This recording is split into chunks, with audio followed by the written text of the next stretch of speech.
요즘 날씨가 좀 이상하죠. 날씨가 이상 기온으로 감기 걸리신 분들이 많은 그런 시간인 것 같아요. 봄은 없고 바로 여름이 오는 것처럼 갑자기 막 더워지더니 어느 날은 갑자기 다시 겨울이 된 것처럼 눈이 내리기도 했습니다. 날씨가 너무 왔다 갔다 해서 봄이 온 게 맞는지 정신을 차릴 수가 없는 그런 날씨였어요. 그런데 돌아보니 봄꽃들은 이미 피어나고 있었습니다.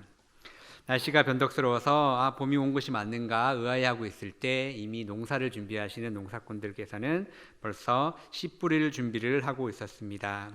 날씨가 어떠해도 상황이 어떠해도 씨를 뿌려야 열매를 맺을 수 있다는 진리는 변하지 않기 때문입니다.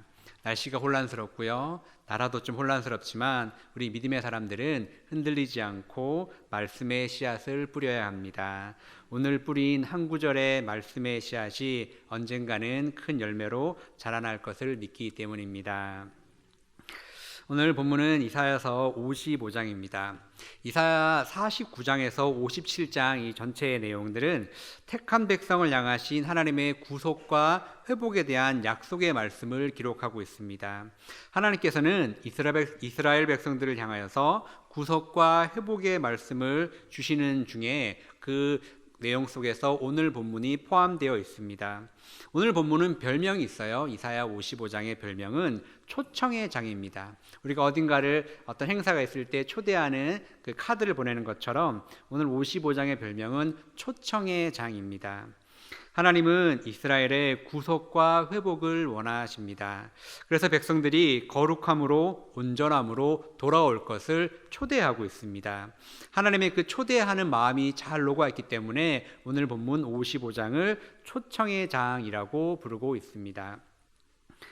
본문 속 이스라엘 백성들은 지금 하나님과 좀 멀어져 있습니다. 멀어져 있는데 육체적으로는 그들이 축복의 땅, 약속의 땅이었던 예루살렘이 아닌 이방 땅에 살고 있기 때문에 이방 땅의 노예의 신분으로 살고 있기 때문에 육체적으로 멀어졌고요. 또 영적으로도 멀어졌어요. 영적으로는 하나님과의 거룩함으로 연합되어 있지 못하고 죄악 가운데 빠져서 우상 가운데 빠져서 하나님과 영적으로 멀어져 있는 상황입니다. 불순종과 불경건으로 하나님과 멀어진 이스라엘 백성들이지만 하나님께서는 그들을 포기하지 않으시고 그들을 향해서 돌아오라 초대하고 있습니다. 바벨론 포로로 끌려갔습니다. 그것은 하나님께서 그들을 포기했기 때문이 아니라 그들을 돌아오기 위한 회복의 회초리의 시간을 만드는 것입니다. 하나님은 그들을 결코 포기하지 않았고요. 그들을 다시 돌아올 수 있는 시간으로 회복의 시간으로서 고치심의 시간으로서 바벨론 포로의 시간을 보내고 있습니다. 오늘 본문을 통해서 이스라엘 백성들을 사랑하시는 하나님께서 알려주시는 그 회복의 길, 돌아오기를 원하는데 멀어져 있는 그들이 돌아오기를 원하는데 돌아오는 길이 어떤 길로 돌아와야 할지를 백성들에게 알려주고 있습니다. 오늘 그 말씀을 좀 하나씩 찾아보려고 합니다. 하나님께서 알려주시는 회복의 첫 번째 길, 첫 번째 처방은 찾으라입니다. 찾으라. 오늘 본문 6절을 한번 보겠습니다. 6절 같이 한번 읽어볼게요. 시작. 너희는 여호와를 만날 만한 때에 찾으라. 가까이 계실 때에 그를 부르라. 하나님은 이스라엘 백성들에게 하나님을 찾고 부를 것을 명령하십니다. 근데 하나님의 명령이 좀 이상해요. 하나님께서 명령하신 게 좀 느낌이 이상합니다. 이스라엘 백성들은 지금도 하나님의 말씀을 듣고 있고요. 하나님과 지금 소통을 하고 있는데 하나님은 마치 처음 만난 것처럼 이전에 한 번도 대화해보지 않은 것처럼 나를 찾으라라고 말씀하고 있습니다. 하나님의 명령과 이 상황이 좀 맞지 않는 것처럼 느껴집니다. 오늘 하나님의 명령의 참뜻을 바로 이해하기 위해서는 문장의 주어를 정확히 이해합니다. 주어, 나는, 내가, 당신이 이렇게 하는 주어죠. 주어를 확실히 우리가 구분해야 되는데요. 오늘 본문에서 하나님과 이스라엘 백성들은 서로 소통하고 있습니다. 이 소통, 이 대화의 주체는 하나님이십니다. 하나님이 백성들을 불렀고요. 백성들에게 말씀을 하고 계십니다. 이스라엘 백성들아, 내 말 들어라. 그리고 말씀하고 있어요. 낙심한 마음과 어리석은 생각으로 하나님 앞에 떨어져 있었던 이스라엘 백성들을 향해서 하나님은 이사야 선지자를 통해서 오늘 본문 말씀의 저자이죠. 이사야 선지자를 통하여서 부르시고 말씀하고 계십니다. 현재 지금 이 대화, 이 소통의 주체는 하나님이십니다. 하나님이 부르시고 말씀하십니다. 그리고 백성들은 그 말씀을 듣고 있는 상황입니다. 그런데 하나님께서는 이제 이 상황을 좀 바꾸기를 원하세요. 주체가 바뀌기 원합니다. 하나님이 부르고 백성들이 듣는 상황에서 이제는 바뀌어서 이제는 백성들이 부르고 하나님이 듣기를 원하십니다. 하나님은 백성들이 하나님을 부르기를 원하십니다. 하나님을 부르고 하나님을 찾기를 바라고 계십니다. 백성들이 여호와 하나님의 이름을 부르고 하나님의 임재를 갈망하면서 하나님을 찾기를 지금 원하고 계십니다. 하나님이 백성들이 하나님을 찾고 하나님을 부르기를 원하는 그 바라는 마음의 근본, 하나님의 본심은 무엇이냐면 이스라엘 백성들과 온전한 만남이 회복되기를 원하기 때문입니다. 조금 더 구체적으로 말하면 백성들과 온전한 관계, 사랑하는 관계가 회복되기를 원하십니다. 지금까지 하나님은 부르는데 백성들은 듣기는 해요. 그런데 백성들이 하나님을 부르질 않아요. 짝사랑인 거죠. 이제 온전한 사랑은 짝사랑이 아니라 하나님도 백성을 부르고 백성들도 하나님을 불러서 온전히 서로 부르고 서로를 바라볼 때 사랑의 관계가 온전히 회복될 수 있어요. 하나님은 원하시는 건 지금 그 모습을 원하고 있습니다. 하나님과 인간의 사랑의 관계, 그 온전한 사랑의 관계를 이해하기 위해서는 우리가 창세기로 돌아갈 필요가 있습니다. 창세기에 보면은 하나님께서 사람을 만드셨던 그때의 모양을 기록하고 있는데요. 모든 것을 다 하실 수 있는 하나님입니다. 하나님은 말씀 한마디로 온 세상을 창조하실 수 있는 분인데 하나님은 왜 굳이 인간을 창조하셨을까요? 하나님께서 좀 이거 하긴 귀찮으니까 심부름을 시키려고 인간을 만드셨을까요? 그렇진 않아요. 하나님은 어떤 기능적인 필요에 의해서 인간을 만들진 않으셨습니다. 하나님은 인간을 사랑하는 대상으로, 사랑하는 관계의 대상자로서 인간을 창조하셨습니다. 서로 사랑하고 인간과 서로 사랑하고 서로 소통하고 함께 그렇게 사랑을 만들어가는 사랑의 대상으로서 인간을 창조하셨습니다. 하나님과 인간이 온전히 사랑하고 온전히 소통하는 그 모습은 바로 에덴 동산에서 아담과 하나님의 모습이었습니다. 그런데 아담의 죄악으로 이 관계는 파괴되었습니다. 타락한 아담이 하나님 앞에서 보인 첫 번째 반응은 하나님 앞에 숨어버리는 사실이에요. 숨었다의 모습입니다. 우리 창세기 3장 10절입니다. 같이 한번 읽어볼게요. 시작. 이르되 내가 동산에서 하나님의 소리를 듣고 내가 벗었으므로 두려워하여 숨었나이다. 하나님은 여느 때와 같이 아담을 불렀습니다. 아담을 찾았죠. 아담아 했더니 하나님이 부르면 이전에는 아담이 언제나 기뻐하며 하나님 저 여기 있어요 라고 달려왔었는데 이제 상황이 좀 바뀌었어요. 범죄한 아담은 하나님이 불렀더니 숨었다라고 기록하고 있습니다. 이것은 좀 표현을 바꾸면 하나님을 향해서 하나님을 향하고 있었는데 이제 얼굴을 돌렸다. 하나님을 이제 더 이상 바라보지 않았다라고 이해할 수 있죠. 하나님을 바라보지 않고 하나님의 음성에 귀를 기울이지 않고 무엇보다도 그의 마음이 하나님을 향하고 있지 않고 다른 곳을 바라봤다라는 의미입니다. 아담이 숨어버렸기 때문에 아담과 하나님의 만남은 이루어질 수 없었습니다. 하나님은 아담을 불렀지만 아담이 하나님을 보지 않은 거예요. 하나님 앞에 대답하지 않았고요. 하나님 앞에 나오지 않았습니다. 그래서 하나님이 불렀지만 하나님과 아담의 만남은 이루어지지 못했습니다. 지금 이스라엘 백성들의 마음이 이와 같습니다. 이스라엘 백성들은 하나님 앞에서 숨어 있습니다. 그 이유가 여러 가지 있겠지만 죄악으로 인해서, 때로는 낙심과 절망으로 인해서, 때로는 세상의 것이 더 좋아서 세상의 것을 찾기 때문에 여러 가지 이유로 하나님께서 부르셨지만, 이스라엘아 불렀지만 그들은 숨어버립니다. 하나님 저 없어요. 저 찾지 마세요. 숨어버립니다. 숨어버린 마음으로는 하나님과 만남이 이루어질 수가 없습니다. 하나님이 이스라엘을 아무리 사랑하고 아무리 회복시키고 싶어도 이스라엘 백성들이 숨어버린다면 어떠한 만남도 어떠한 회복도 일어날 수가 없습니다. 온전한 회복은 언제나 하나님과의 만남이 있을 때만 시작되기 때문입니다. 하나님을 만나기 위해서는 숨지 않고 하나님을 찾아 나서야 합니다. 하나님을 찾아 나서야 돼요. 숨어버리는 마음이 아니라 하나님을 찾는 마음이 있어야 합니다. 하나님을 찾는 것이 때는 어려울 수 있어요. 그래서 한 번 찾는 것이 아니라 찾고 또 찾는 마음이 있어야 합니다. 하나님을 찾고 하나님을 부르고 하나님을 갈망해야 합니다.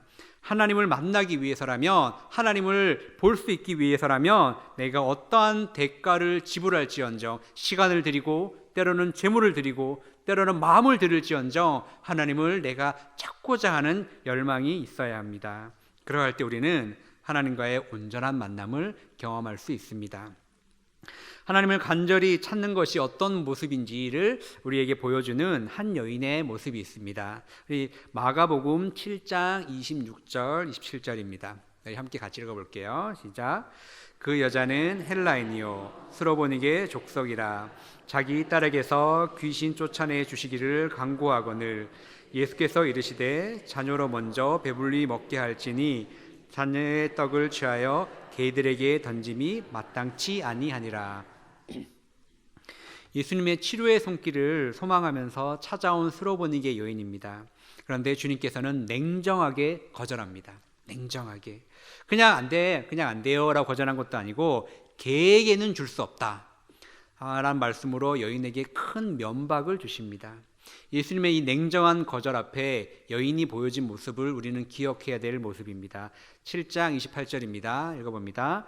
여자가 대답하여 이르되 주여 올소이다마는 상 아래 개들도 아이들이 먹던 부스러기를 먹나이다. 여인은 개와 같다라는 취급을 받더라도 주님의 은혜를 받을 수만 있다면 난 기쁨으로 받겠습니다.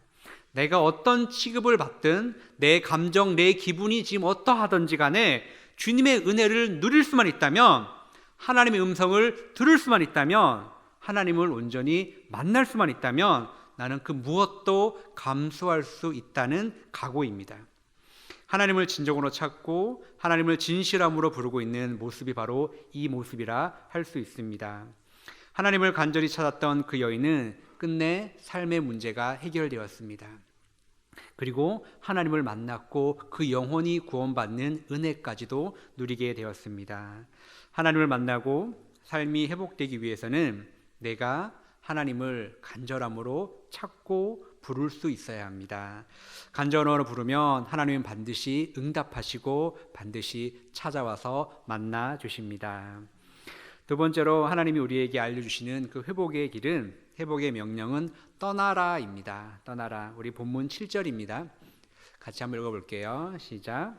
악인은 그 길을, 불의한 자는 그의 생각을 버리고 여호와께로 돌아오라.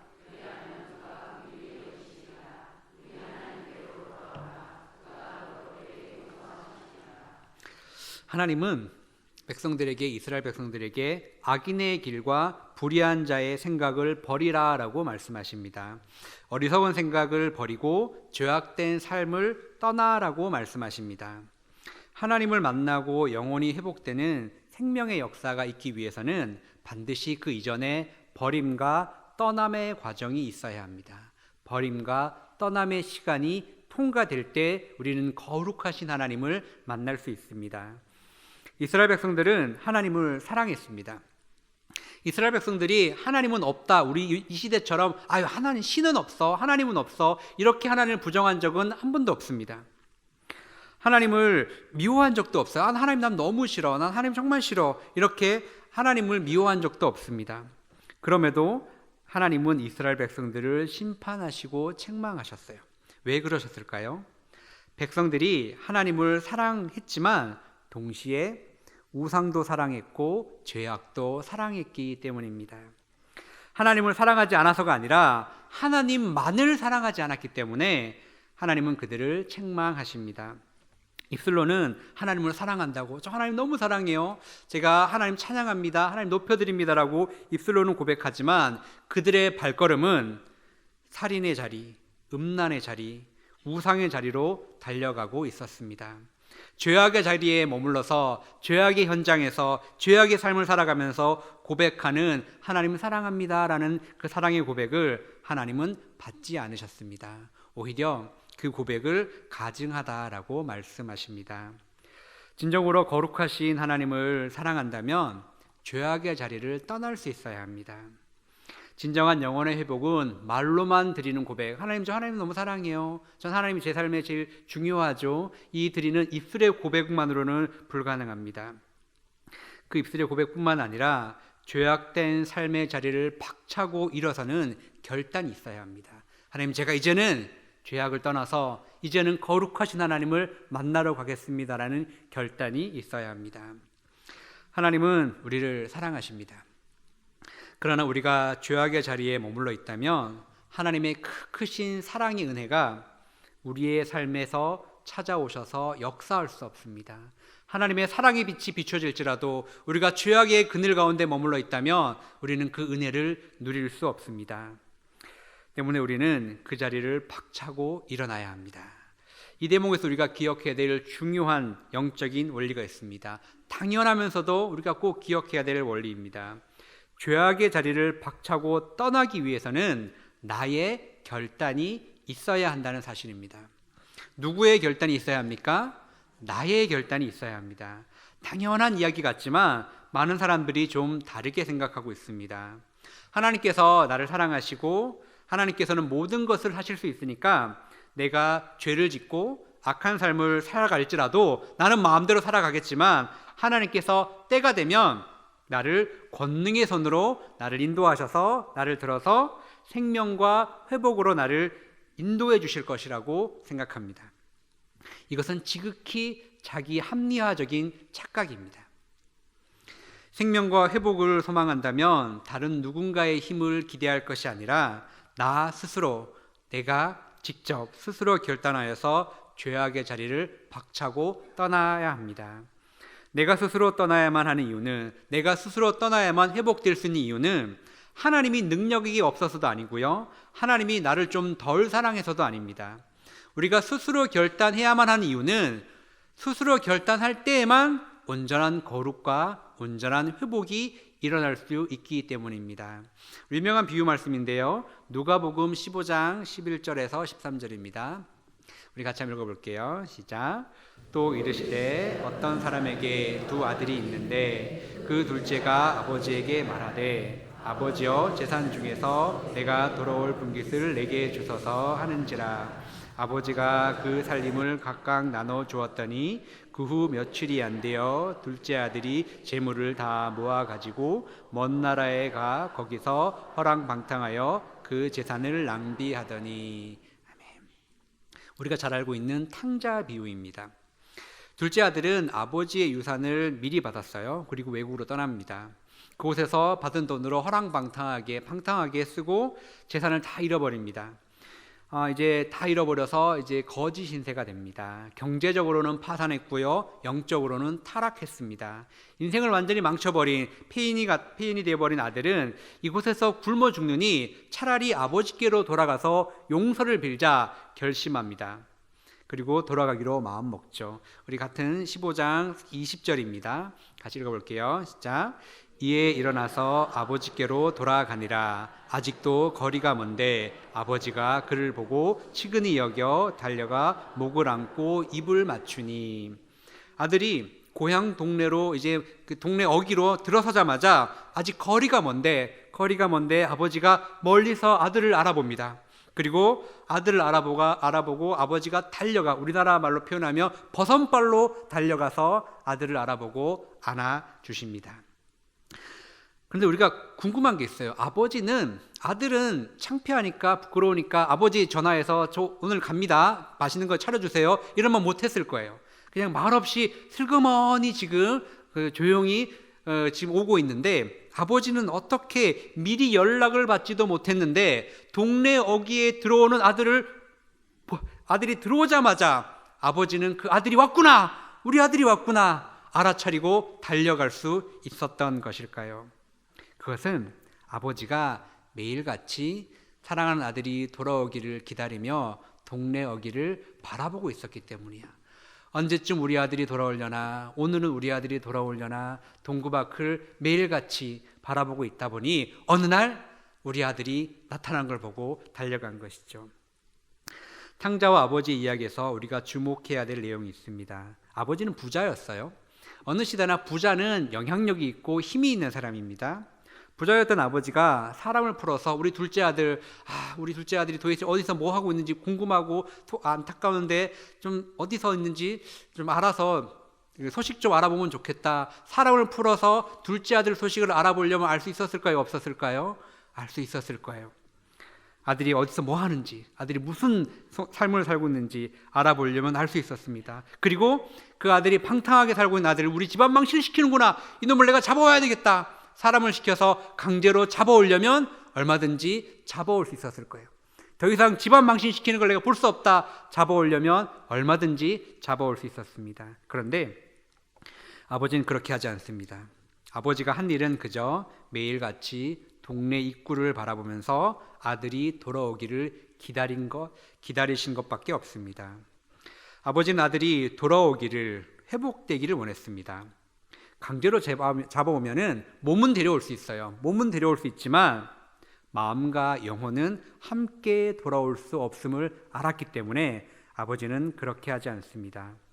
그렇게 아버지가 할 수 있는 일은 지금 그저 기다리고 있는 것밖에 없습니다. 아들이 스스로 결단하여서 죄악의 자리를, 어리석은 생각을 떠나서 아버지께로 돌아오기를 기다리는 것밖에 아버지는 할 수 없어서 오늘도 동구 밖을 바라보며 기다리고 있습니다. 하나님도 우리를 기다리십니다. 우리의 목덜미를 잡고 강제로 데려올 능력은 충분하시지만 그러지 않으십니다. 우리가 스스로 결단하여서 죄악의 자리를 떠나고 어리석은 생각을 버리고 온 몸과 마음과 영혼이 하나님 앞으로 나아오기를 기다리고 계십니다. 우리는 기억해야 합니다. 하나님을 만나기를 원한다면, 하나님이 주시는 은혜와 축복의 삶을 살기 원한다면 다른 누구에 의해서가 아닌 나 스스로가 하나님 앞으로 나오기를 결단해야 합니다.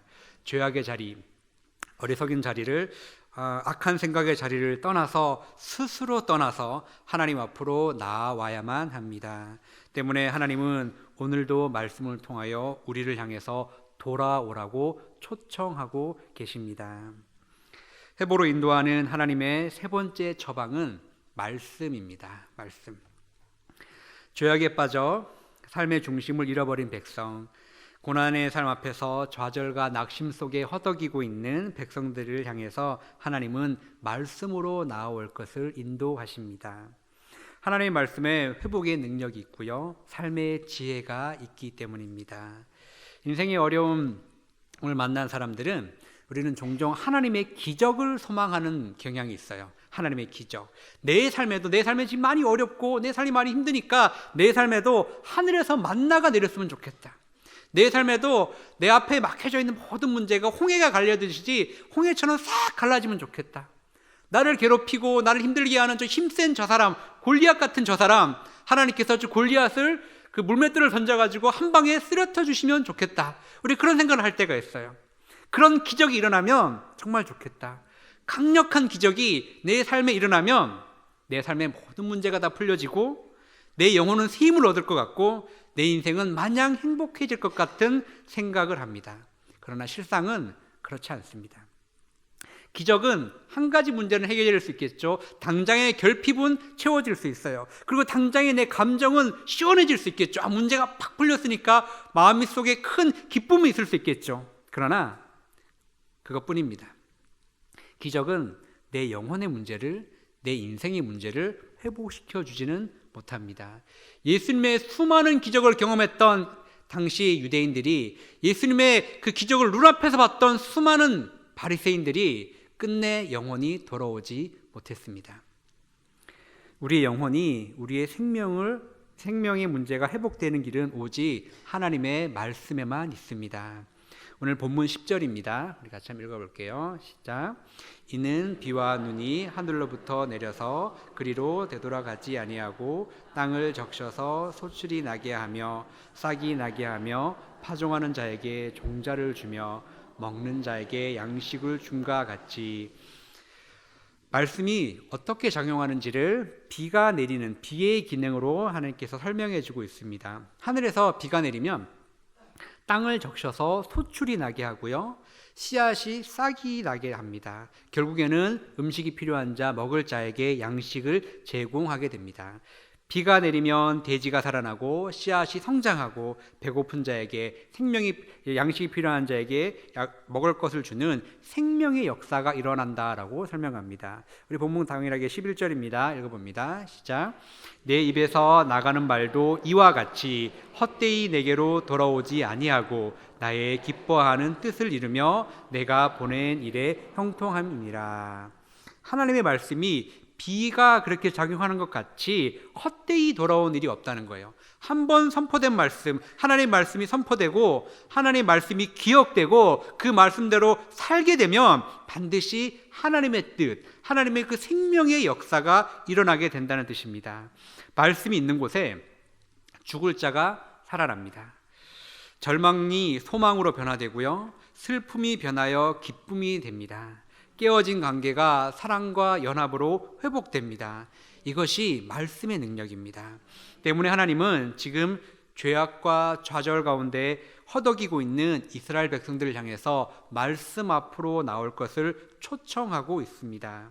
하나님은 일찍이 모세를 통하여서 백성들에게 이렇게 약속하셨습니다. 신명기 28장 1절입니다. 읽어볼게요. 시작.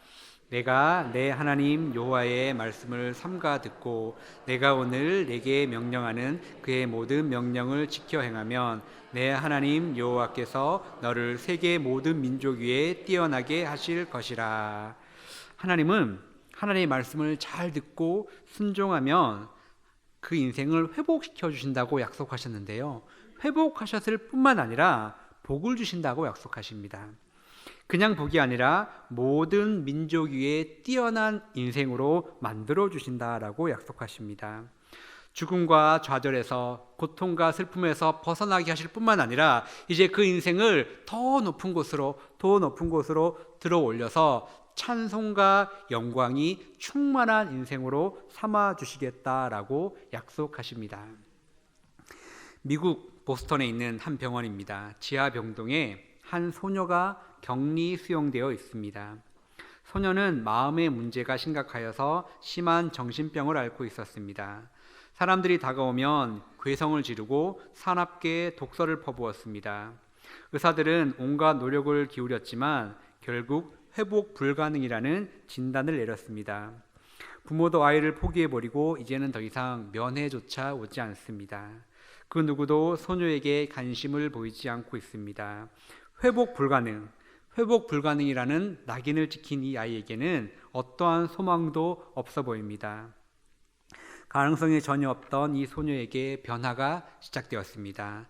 은퇴한 한 늙은 나이가 있으신 한 간호사가 소녀에게 성경 이야기를 들려주기 시작합니다. 성경 속에 있는 예수님의 사랑의 이야기, 하나님의 사랑의 마음을 들려주기 시작합니다. 부모조차 포기한 아이였지만 간호사는 끊임없이 하나님의 말씀을 알려줍니다. 예수님께서 우리를 얼마나 사랑하셨는지 그 사랑의 이야기를 계속적으로 알려주었습니다. 그러자 소녀의 마음에 변화가 찾아왔습니다. 마음속에 어둠이 걷히고 서서히 세상을 향해 문이 열리기 시작합니다. 마침내 회복 불가능이라고 판정받았던 그 정신질환마저 완전히 치유되었습니다. 세상의 빛을 찾은 소녀는 자신과 같이 정신질환으로, 때로는 질병으로 고통받는 사람을 위해서 헌신하며 삶을 살아야 되겠다라고 결심합니다. 이 소녀가 헬렌 켈러의 스승인 앤 설리번 메이시입니다. 헬렌 켈러 아시죠? 그 많은 장애가 있었지만 위대한 삶을 살았던 소녀인데 그 소녀의 스승이 바로 이 앤 설리번 메이시입니다. 한 간호사가 전해준 하나님의 말씀, 예수님의 사랑 이야기가 소망 없고 절망 속에 있었던 한 소녀를 살려내었습니다. 그렇게 살아난 소녀는 또 다른 절망 속에 있었던 한 인생을 위대한 인생으로 변화시켜 주었습니다. 우리는 헬렌 켈러의 위대함을 책을 통해서 많은 그 내용을 통해서 알죠. 헬렌 켈러의 위대함이 기억될 때 우리는 그녀의 스승인 앤 설리번을 함께 기억합니다. 정신병동에 갇혀서 하나님의 말씀을 듣지 못했다면, 예수님의 사랑 이야기를 듣지 못했다면 누구도 기억하지 않는 인생, 누구도 왔다가 갔는지 알 수도 없었던 그런 인생을 살았던 소녀였지만, 이제는 우리가 모두가 알게 되는, 그녀의 이름을 모두가 알게 되는 위대한 인생이 되었습니다. 그 이유는, 그 원인은, 그 능력은 그녀에게 하나님의 말씀이 들어갔기 때문입니다. 여러분의 삶의 자리는 지금 어디입니까? 하나님과 잘 연합하여서 하나님의 은혜를 충만히 누리고 있는 에덴 동산에 계십니까? 아니면 하나님과 멀어져서 길을 잃고 헤매고 있는, 방황하고 있는 바벨론 땅 어딘가에 머물고 계십니까? 혹 하나님과 멀어졌다면, 혹 거룩함과 소망의 길을 잃어버렸다면 우리는 오늘 말씀을 마음에 새겨야 합니다. 하나님의 인도함에 순종하여 생명의 자리로, 축복의 자리로 인도하는 그 길을 따라 속히 돌아가야 합니다. 오늘 하나님 우리에게 알려주시는 회복의 길은 세 가지입니다. 우리 함께 읽어보겠습니다. 같이 읽어봅니다. 첫째, 간절함으로 여호와를 찾아야 합니다. 둘째, 나 스스로가 죄악과 불의의 길을 떠나야 합니다. 셋째, 여호와의 말씀으로 돌아가야 합니다. 아멘. 오늘 주신 말씀을 기억하고 우리는 순종해야 합니다. 근데 중요한 것은 순종을 한 번만 해서는 안 된다는 사실이에요. 우리가 한 번 순종은 할 수 있어요. 그러나 진정한 변화는, 진정한 열매는 한 번의 순종이 아닌 계속적이고 반복적인 순종에 있을 때 우리에게 찾아오는 열매이죠. 1800년대 일본의 대표적인 화가였던 후코사이라는 화가가 있었어요. 그 화가의 친구가 어느 날 찾아오더니 나한테 수탉 그림 하나 그려줘 라고 부탁합니다. 수탉을 그려본 적이 없는 친구는 일주일 후에 오라고 말했어요. 일주일 후에 찾아갔더니 후코사이가 자꾸 약속을 미뤄요. 일주일만 더 있다가, 한 달만 있다가, 두 달만 있다가, 6개월 후에 자꾸 미뤄요. 그렇게 3년이 지납니다. 3년이 지나니까 친구가 기다리다 못해 친구에게, 후코사이에게 화를 냈어요. 도대체 언제 그려줄 거야? 화를 내고 났더니 후코사이가 그 친구의 앞에서 먹을 붓을 꺼내서 바로 이렇게 그림을 그려서 수탉을 그려줍니다. 그려진 수탉이 얼마나 생동감 있게 잘 그렸던지 살아있는 닭처럼 너무너무 훌륭한 그림을 그렸어요. 그 친구는 이런 그림을 그려줘서 고맙다라고 하는 게 아니라 도리어 더 화났어요. 아니, 그릴 수 있는데 왜 지금까지 안 그렸어? 왜 지금까지 나 이렇게 기다리게 한 거야? 화가 나서 더 이렇게 짜증을 냈어요. 그래서 그 화내는 친구를 후코사이가 데리고 화방으로 연습하고 있는 화실로 들어갑니다. 안내했죠. 그곳에 들어갔더니 후코사이가 3년 동안 밤낮으로 그렸던, 연습으로 그렸던 수탉의 그림이 사방에 수북하게 쌓여 있었던 거죠. 후코사이는 천재적인 재능을 갖고 있었지만 정말로 훌륭한 그림을 그리려니까 그냥은 안 되는 거예요. 연습을 하고 일주일이면 연습하면 될 줄 알았는데 안 되는 거죠. 그래서 일주일만 더 기다려. 그러면 될 줄 알았는데 안 돼. 그렇게 기다리고 연습하는 시간이 3년의 시간이 필요했던 것이죠. 위대한 재능이 가지고 있을지라도 반복되는 훈련이 없으면 열매를 맺을 수 없습니다. 위대한 작품, 어떠한 천재적인 위대한 사람도 반복적인 훈련을 거치지 않고서는 위대한 작품을 만들어낸 적이 없습니다. 우리의 영혼 역시 마찬가지입니다. 우리의 영혼의 회복은 어떠한 위대한 예술 작품보다 더 영혼이 회복되는 것은 더 위대한 작업이죠. 때문에 우리도 동일하게 반복의 작업이 있어야 합니다. 하나님과 멀어진 관계가 회복되는 일, 죄악을 떠나서 거룩함으로 변화되는 그 일, 세상의 가치관을 버리고 말씀의 가치관으로 변화되는 그 일은 하루아침에 이루어질 수 없습니다. 오늘 말씀을 통하여 돌아갈 길을 우리는 배웠죠. 때문에 우리는 매일의 삶을 통해서 계속적으로 걸어가야 합니다. 말씀의 인도함을 따라서 오늘 주님께서 인도하시는, 우리 하나님께서 말씀하신 그 회복의 길을 따라 우리가 매일매일 성실히 걸어가다 보면 어느샌가 우리는 하나님이 예비하신 축복과 영광의 자리에 도착할 줄로 믿습니다. 그렇게 날마다 하나님을 향하여 걸어가는 믿음의 인생들 다 되시기를 주님의 이름으로 축복합니다. 기도하겠습니다.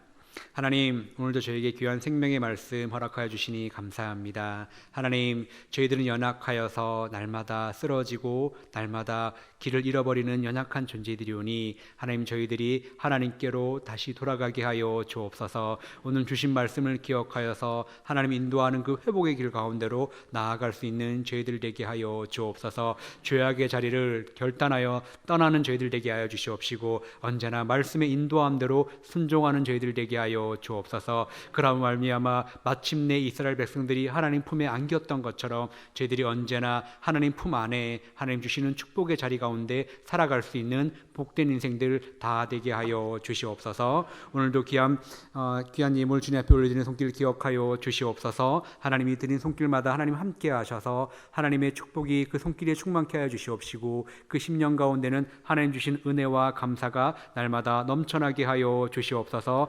하나님을 향한 믿음의 고백으로 드리는 예물이오니 하나님 그 10년 가운데 날마다 믿음이 성장케 하여 주시옵시고, 무엇보다도 하나님과 더욱더 연합하고 하나님께 더욱더 기쁨이 되는 복된 인생 되게 하여 주옵소서. 하나님, 귀한 예물이 쓰여지는 곳곳마다 우리 하나님 함께 하셔서 예수 그리스도의 복음이 드러난 일 가운데, 주님의 사랑이 전해진 일 가운데 귀하게 쓰임받게 하여 주옵소서. 감사드리며 예수님 이름으로 기도합니다. 아멘.